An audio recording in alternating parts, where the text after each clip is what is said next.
Hey guys, welcome back to my small engine repair channel. Today I want to show you guys a very simple trick if the cord on your small engine equipment doesn't want to retract quite as well as what it used to. So I'll show you exactly what I mean here. Sometimes the cord will stay out a bit, but eventually it does work its way back in. And watch as I pull the cord out, you're going to notice it doesn't want to retract properly inside. It's really slow. So eventually it'll work its way in, especially if the engine starts, the vibration will get it to go back in. So this is a question I often get on YouTube, also from customers in the shop here. And people often wonder, do I need to replace the recoil spring? Do I need to take it off and fix it up or do whatever? Well, in today's video, it's a much easier solution than that. And all you're going to need today is WD-40 or some kind of lube like that. So I usually tell people you don't need to always take off the recoil. Try to locate where the recoil spring is set in the assembly, in the whole recoil assembly. Usually it's right here where I'm showing it to you with the pick here. Then grab your lube. Today I'm using WD-40 and you want to spray it right in there so that it kind of gets where the recoil spring is situated in your recoil. And you can even tilt your engine just so that the lube kind of works its way down in the spring. You can hold it there for about 10 seconds. And just so you guys know, the recoil spring is usually always on the outside or inner part right here of the recoil assembly. So what I just did here is I actually sprayed some WD-40 right onto the recoil spring that retracts the whole assembly or the recoil rotor, the rope rotor with the handle here. Now I'm just going to pull the engine over and hopefully just that bit of WD-40 will have fixed this issue.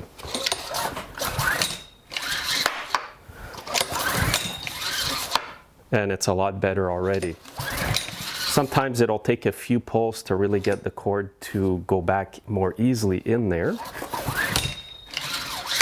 See, now it goes back in by itself all the way. Now some people might ask me, I did what you said, Don, but I just can't get the lube in where the recoil spring is without removing it. So if you can't get it in, remove the recoil. I'll do that right away now. And on this engine, there's 3 10mm nuts.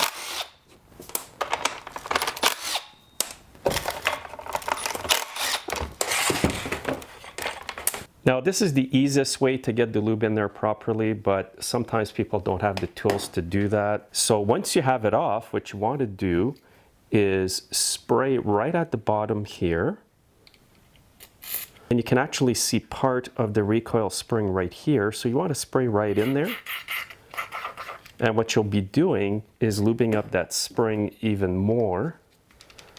And you can move your recoil around so the lube gets all over the parts. Sometimes I even spray the paws here, right here. You will not cause any damage by doing this. And that'll make your recoil really retract well. And you can already see some more improvements. So that's all you need to do, guys.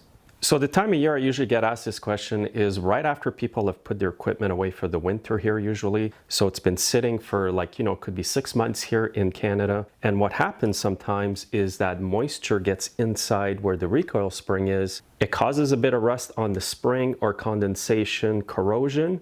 And that's the reason why, as I showed at the beginning of the video, the cord was really slow making its way back in the recoil. So another tip to prevent this is you could actually do this before you actually put the equipment away for storage. Now, some people might say, you know what, I did what you said, Don, I sprayed some lube in here and the cord still doesn't want to retract properly.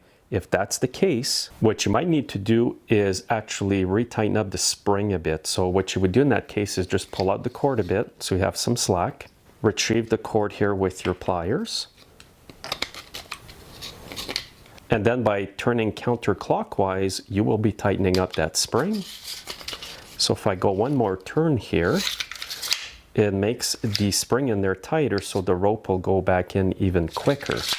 Now don't do this unless you absolutely have to. So in this case here, I did not have to do this. So what I'm going to do is undo the tightness I put on that spring because it's not good to over tighten up a spring if you don't have to.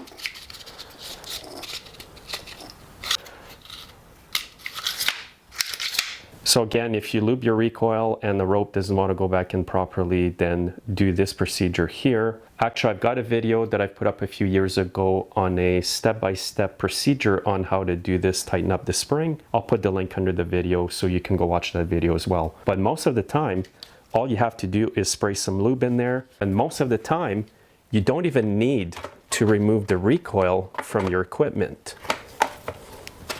And another tip here is always retighten up the nuts or bolts by hand, not with the impact. And remember guys, you can use this same procedure with the WD-40 on any outdoor power equipment with a recoil like this. So it could be your chainsaw, pressure washer, lawnmower, again, anything with a pull cord. So if you take out your equipment this summer guys and the cord doesn't want to retract properly, try the WD-40 trick like I showed you. That's probably all you're going to need to do. Thanks again for watching guys. Make sure you're subscribed to my channel and that you are following me on social media. Have a great day.